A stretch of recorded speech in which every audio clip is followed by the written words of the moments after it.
প্রধানমন্ত্রী জননেত্রী শেখ হাসিনা অনেক কষ্ট করে টিসিবির মাধ্যমে বিভিন্ন কিছুর মাধ্যমে যেভাবে ভাষাকে রক্ষা করছে তা অতুলনীয়। বাংলাদেশের সাম্যবাদী দলের প্রধান দিলীপ বড়ুয়া বর্তমানে নিখোঁজ বা অজ্ঞাত অবস্থায় রয়েছেন বলে জানিয়েছেন দলের নেতাকর্মীরা। এ পরিস্থিতিতে দলের নেতৃত্বের দাবিতে নির্বাচন কমিশনের কাছে আবেদন করেছেন হারুন চৌধুরী। আপনার রাতের ভোট তো আর হবে না, আশা করি এত রক্তের পর রাতের ভোট আর হবে না। I am Ox.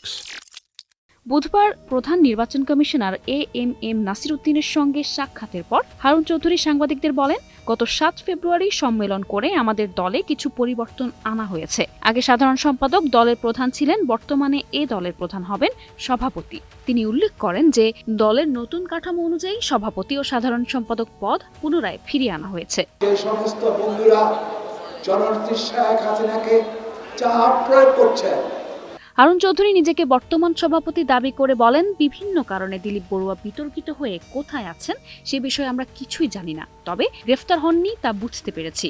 তিনি দেশের বাইরে আছেন নাকি দেশেই আত্মগোপনে আছেন সেটা আমরা বলতে পারছি না। তিনি সিইসির কাছে আগামী নির্বাচনে পেশি শক্তি, টাকার খেলা ও ডিক্লারেশন বন্ধ করার দাবি জানিয়েছেন।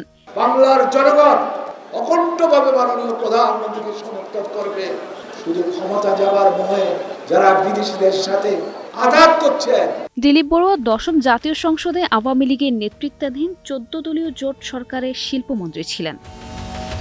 News desk, ২১ television.